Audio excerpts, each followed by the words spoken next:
El análisis y la opinión de los expertos. Hombres y mujeres expresando sus ideas a través de la palabra. Sumados. Un tema, dos lados. Quedan en compañía de Araceli Ardón. Muchas gracias por acompañarnos de nueva cuenta en Sumados, un foro de expresión y análisis de los asuntos contemporáneos más importantes de nuestra vida. Aquí estamos en el Salón de Danza del Centro de las Artes del Real Colegio de Santa Rosa de Viterbo. Este espléndido lugar recientemente remodelado para albergar al Instituto Queretano de la Cultura y las Artes y muchos talleres y muchos espacios de creación artística como este espléndido salón de baile. Si usted escucha un poco de eco, es precisamente porque las bóvedas monumentales del siglo XVIII nos reciben aquí en este salón cuidadosamente rescatado para beneficio de todo Querétaro. Estoy con mi amigo el querido ingeniero Arturo Mora, quien es el director de Patrimonio y Difusión Cultural del Instituto Queretano de la Cultura y las Artes, para hablar de este espacio. Maestro, muchas gracias. Muchas gracias por la invitación, Araceli. Bueno, el día de ayer tuvimos un evento importante. Dentro del proyecto de rescate que tiene este espacio, que inició desde el 2004 y donde se han tenido intervenciones muy exitosas y de una importancia artística, como este espacio dedicado a la danza, donde el piso de duelo se tuvo que ajustar varias ocasiones para que quedara con las características técnicas que se requiere para que profesionales de la danza lo puedan utilizar, y es un espacio que constantemente está en uso. Y dentro de estos trabajos, dentro del programa de apoyo a la infraestructura cultural en los estados, con recursos de la Federación a través del Consejo Nacional para la Cultura y las Artes, se inauguró el sistema de iluminación del claustro y del patio de novicios. Este sistema consiste en focos o en luminarias ya de bajo consumo, con tecnología LED, y se pusieron desde el piso en la parte del barandal que tenemos alrededor, y se iluminaron también pues toda la parte superior de este edificio. En el claustro se instalaron 300 luminarias, en el patio de novicias se instalaron 54. Una inversión de 2.777.000 pesos que forman parte de este proyecto.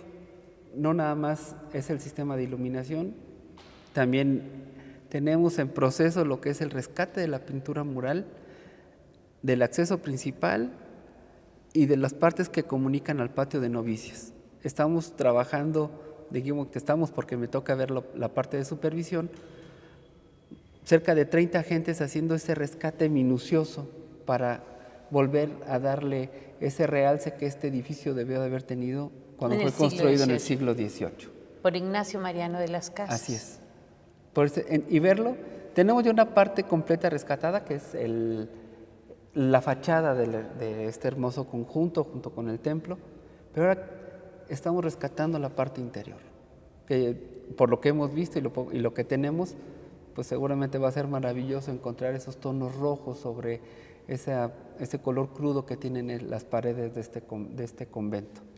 Las Madres Rosas, las viterbinas que vivieron aquí desde mitad del siglo XVIII hasta mitad del siglo XIX, un siglo completo estuvo este espacio dedicado a la contemplación, al estudio de las lenguas antiguas, de la poesía mística, de la música sacra, de la pintura. Las colegialas tenían una buena vida. Sí. Vivir en este espacio debe haber sido todo una dedicación completa a lo que tenían, pues es todo un privilegio el estar aquí.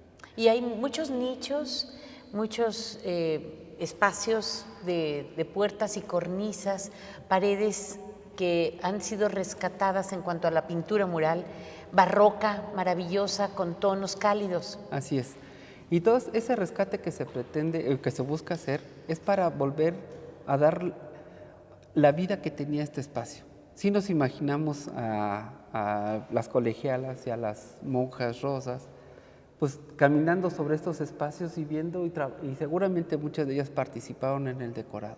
Se ve unos toques muy finos y unos trabajos muy minuciosos que seguramente parte de ese trabajo lo realizaron ellas, pero que el trabajo realmente de los artesanos queretanos y de los pintores queretanos de ese entonces, pues es el que estamos rescatando y que seguramente en un periodo de aquí a marzo vamos a estar descubriendo día con día, y consideramos que para el mes de abril ya tengamos esta parte completa para poder mostrar al Estado y al país pues este espacio de más de 18,000 metros cuadrados lleno de recuerdos, lleno de memoria, lleno de historia, pero también lleno de cultura y lleno de arte. Esto fue del siglo XVIII al siglo XIX. Así es. Después, con la ley de desamortización de los bienes del clero, expedida por el presidente Juárez, decretada por Juárez, las monjas quedan fuera de su claustro, las beatas, porque nunca fueron monjas, nunca recibieron el real decreto de creación, y entonces Mariano de las Casas se burla de las clarisas que no aceptaron a las beatas con el mascarón que está en el contrafuerte, que le saca la lengua a Santa Clara. Claro.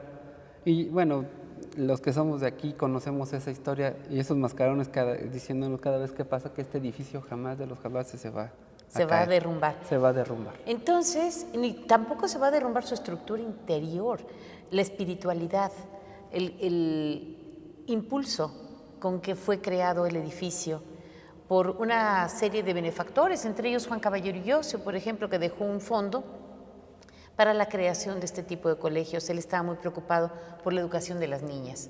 200 niñas eran sus becarias en tiempo de este gran,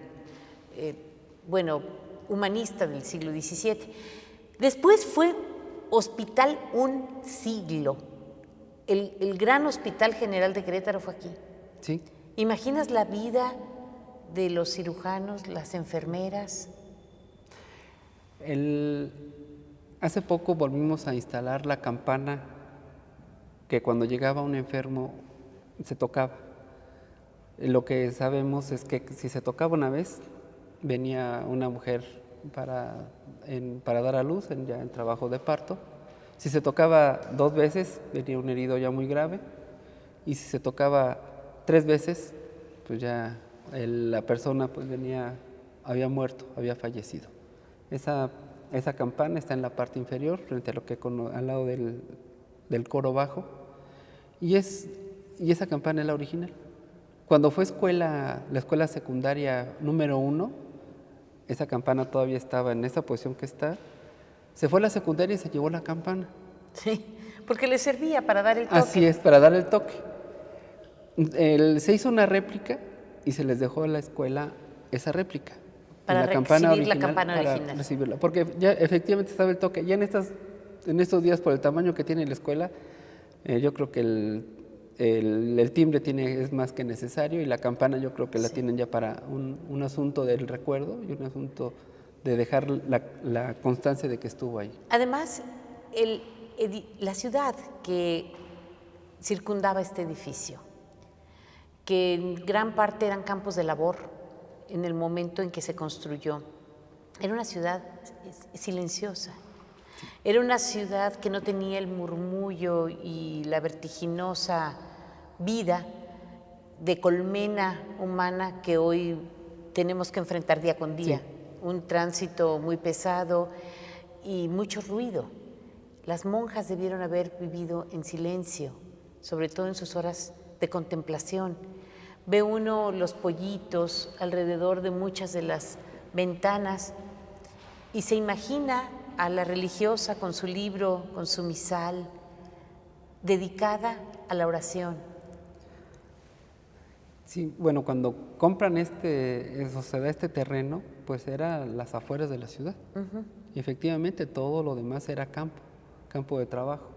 La sequía real que pasa por aquí, pues desemboca en teoría el último trayecto que tenía era donde ahora conocemos como la colonia El Carrizal, que en ese entonces debió de haber sido un carrizal, y ahí desembocaba todo el agua que no se utilizaba, pero efectivamente esa era la última casa, un pantano, un carrizal.